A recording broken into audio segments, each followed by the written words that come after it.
दोस्तों नमस्कार। आप देख रहे हैं मनोज सिंह ऑफिशियल और मैं मनोज सिंह, और आप हमारे चैनल से जुड़े हुए हैं। आप सभी लोगों को जानकारी है कि मैं विगत 3-4 दिनों से दिल्ली में उपस्थित हूं और अपने काम को अंजाम दे रहा हूं। मैं हो हल्ला करके कोई काम का अंजाम नहीं देता हूं, ठीक है। जो भी काम होता है गुप्त रूप से होता है और हो रहा है। आज का न्यूज़ मैं आपको दे रहा हूं, एक बहुत बड़ी खुशखबरी दे रहा हूं कि अभी तक के प्रोसेस में अभी तक के प्रोसेस में माननीय नंदन बोहरा जी के द्वारा जो जो भी कदम उठाए गए हैं वो हम लोगों के हित में है और हम लोगों के पक्ष में है, और हमारे लिए क्या अच्छा हो इस पर उन्होंने अपना कदम उठाए हैं। और उनसे भी मैं और हमारे सभी साथी ये अपील करते हैं कि सर, यदि किसी प्रकार का कोई भी समस्या हो तो उसे आप जो है कुछ चुनिंदा लोगों के बीच में रख करके उसे सॉल्यूशन करें। ये बात हो गई। उसी तारतम्यता में, जैसा कि आप कल ही जाने, कल 5 तारीख है, कल सांसद में पूरा जोरों शोरों से NIS DLED का आवाज़ उठेगा, ये आपको जानकारी है। उसी तारतम्यता को आगे बढ़ाते हुए 26 दिसंबर को आपको पता होगा कि PMO ऑफिस में लेटर दिए किसने? बोहरा सर ने।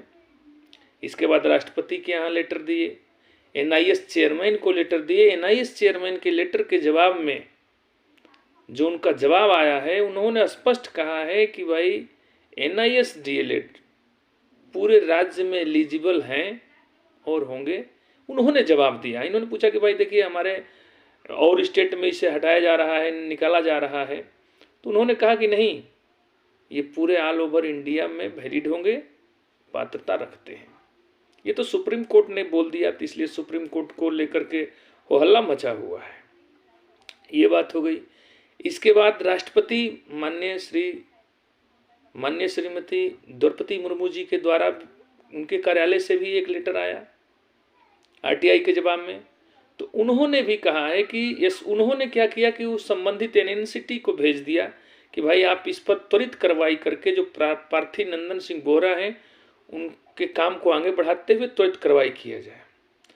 फिर PMO ऑफिस ने, आपने देखा ही। तो कहने का मतलब ये है यहाँ पर, जैसे बहुत से लोग हैं जो कि दोषारोपण करने में सबसे पहले होते हैं, माने किसी के ऊपर दोषारोपण करने से पहले अपनी बात नहीं देखते कि हम क्या कर रहे हैं, लेकिन दोषारोपण करने वाले बहुत हैं।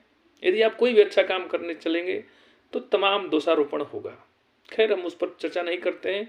आइए हम सीधे चर्चा करते हैं आपके TRE 3 पर, BPSC। जैसे बहुत से अभ्यर्थियों द्वारा हमें फ़ोन आया कि सर वो तो नहीं, हम लोग पार्टिसिपेट करेंगे। ऐसी कोई बात नहीं है, आप पार्टिसिपेट भी करेंगे और एग्ज़ाम भी देंगे। रही बात रिजल्ट पर, तो उस पर मैंने कल भी बोला था, आज भी बोला कि रिजल्ट तभी जाकर आपका संभव होगा जबकि आप माननीय सर्वोच्च न्यायालय के द्वारा, MHRD के द्वारा, NCT के द्वारा जब तक से आपको वैलिड करार नहीं देता है तब तक आपको अब नहीं किया जाएगा। चूँकि एलिजिबिलिटी जो क्राइटेरिया है उसको आप फुलफिल करते हैं, ठीक। इसके बाद आइए मेन चर्चा करते हैं कि आखिर इस पर कैसे कैसे कार्रवाई हो रहा है, क्या हो रहा है। तो PMO ऑफिस से लेटर आपको जानकारी है। मैं भी कल गजट प्रकाशन के लिए गया, उसमें भी आप देखें ही, तमाम मने काम हो रहा है और सब लोग लगे हुए हैं। उसमें बोहरा सर का नेतृत्व तो थोड़ा ज़्यादा है। बोहरा सर ज़्यादा काम कर रहे हैं अभी तक जो भी काम हुआ, मतलब 28/11 से पहले और 28/11 के बाद जो भी कार्य हुआ वो भी उत्तराखंड की टीम के द्वारा किया जा रहा है। सभी स्टेट के जितने भी टीम लीडर हैं, सबसे हमारी बातचीत होती है। उस सब लोग सहयोग करने के लिए तैयार हैं। अब हमारे बोहरा सर को तैयार करने के लिए तैयार हैं। अब बोहरा सर जी से भी मेरा अपील होगा कि सर आप जो है सबसे कोऑपरेट करके अपना काम करने का प्रयास करिए। हम सभी लोग आपके साथ हैं, घबराने की कोई बात नहीं है। कोई कुछ कह रहा है उस पर ध्यान न देते हुए अपने काम को अंजाम तक पहुंचाइए। यही बात आपसे कहना था।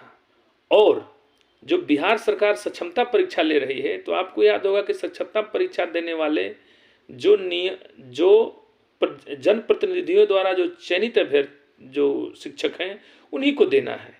और उन लोगों ने भी NIS से DLED किए हुए हैं, तो वो साक्षरता परीक्षा दे सकते हैं, दक्षता मतलब राज्यकर्मी का दर्जा प्राप्त करने के लिए परीक्षा दे सकते हैं, एक स्कूल से दूसरे स्कूल में जा सकते हैं। तो यही एक हम लोगों का माध्यम बना हुआ है कि हम लोग बहुत बड़ा खेला बिहार में कर सकते हैं।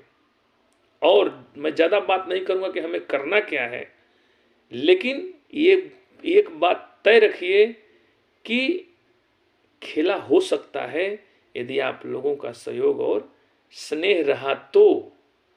क्योंकि वही टीचर वही डिग्री लेकर के एक बाहर हैं और वही डिग्री लेकर एक अंदर हैं, ये द्वंद्वात्मक बात है। इसलिए हमारे साथी इस पर भी विचार जरूर कीजिएगा कि मनोज सर क्या बोल रहे थे।